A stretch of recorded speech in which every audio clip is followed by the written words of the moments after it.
जी हाँ नाज़रीन, drama serial Bajjo के नेक्स्ट आने वाली एपिसोड में आप देखेंगे कि मुसर्रत तो बहुत ही ज़्यादा परेशान हो जाती है शादी के अगले रोज़ ही और सोचती है कि ये उसने कितनी बड़ी गलती कैसे कर ली, उसने दिलबर पर भरोसा कैसे कर लिया। अभी जुमा जुमा 4 दिन ही तो हुए थे उससे मिले हुए। उसने इस फ़कीर से शादी करके कुछ अच्छा नहीं किया, इसके बजाय कि उसकी ज़िंदगी संवर जाती बजाय ख़राब हो गई है। ये इसकी माँ और ये दोनों ही पागल लगते हैं मुझे। अब इन दोनों का इलाज मुझे ही करना होगा। इसीलिए मुसर्रत उन दोनों के साथ सीधी हो जाएगी और कहेगी कि बुढ़िया का जहाँ भी सारा माल रखा है मुझे अब इस पर नज़र रखनी होगी।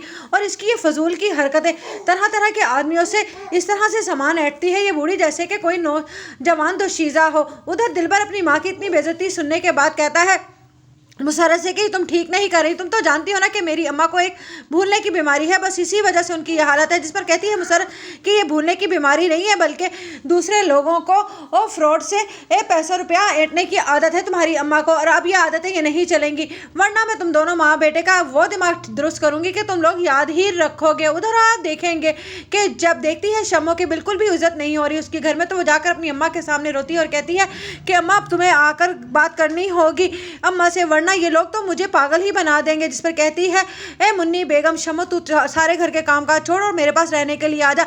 जब ये नवीन सारे घर का काम करेगी तो फिर मैं देखूंगी कि ये किस तरह से उस बुढ़िया के सामने अम्मा अम्मा करती फिरेगी और वो भी कैसे इसके लाड भंगारेगी। जिस पर शम्मो कहती है अम्मा आइडिया तो तुम्हारा बहुत अच्छा है, लेकिन तुम भी तो मुझसे घर के सारे काम ही करवाओगी। जिस पर मुन्नी कहती है कि मैं तुझसे कोई काम नहीं करवाऊंगी, बस अब हमें इन दोनों माँ सास बहुओं को अकल ठिकाने लानी है, क्योंकि रोहेल तो कोई काम काज करेगा नहीं कि जाके तेरी उस घर में इज्जत हो सके। बस मैं चाहती हूँ कि ये नवीन, इसका बड़ा नखरा हो गया है ना, इसको अकल ठिकानी है। जिस पर कहेगी शम्मो कि हाँ सुहेल भाई भी मुझे कुछ नहीं समझते हैं, जब दिल चाहा जलील कर देते हैं। सारा किया धरा तो रोहेल का है, कमाता वो नहीं और सजा मुझे भुगतनी पड़ती है। उधर आप देखेंगे कि वो भी सोचता है कि मुसर्रत की तो शादी हो गई है, वो चंद दिन तक तो आएगी नहीं, क्यों ना मौका अच्छा है और वो अपनी अम्मा के पास वापस भाग जाए, ताकि रोहेल के साथ किए गए फ्रॉड में जो भी रकम ऐंठी है वो उसे वापस नहीं देना पड़ेगी।